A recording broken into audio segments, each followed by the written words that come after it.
How to fix sound not working on Windows. Hey everyone, welcome back to the channel. In this tutorial, I'll be showing you guys a few methods to fix if your Windows audio is not working properly.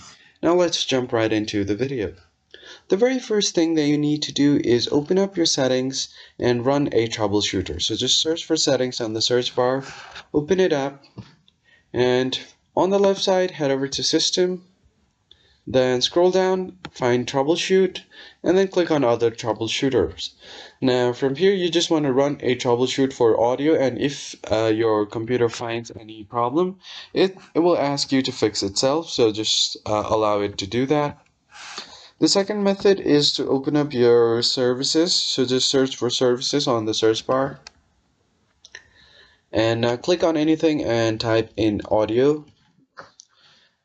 Now just scroll down until you find Windows Audio Services. So just scroll down until you find Windows Audio Services.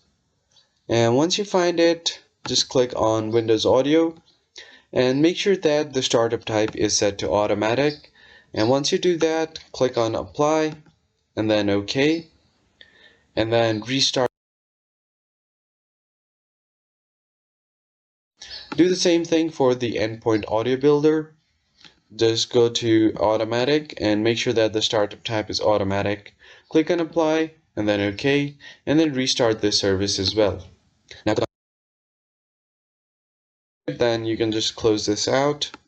Now the next thing you want to do is open up your control panel, hit enter, and then from here you just want to click on view by large icons and find the sound settings. So just click on sound. Now from here you just want to right click on the blank space and then click on show disabled devices or disconnected devices. Click on your speaker, right click on it, head over to its properties.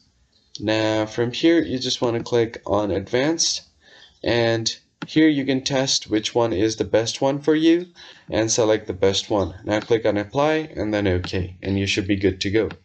Now the last thing that you can do is go ahead and open up your device manager.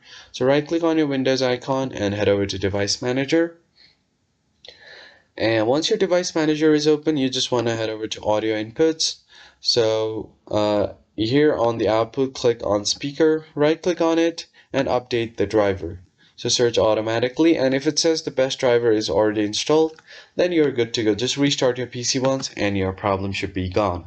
I hope you found this tutorial helpful. If so, hit the like button below and subscribe to the channel. Also turn on the bell icon for more content like this, and I'll catch you guys on the next video.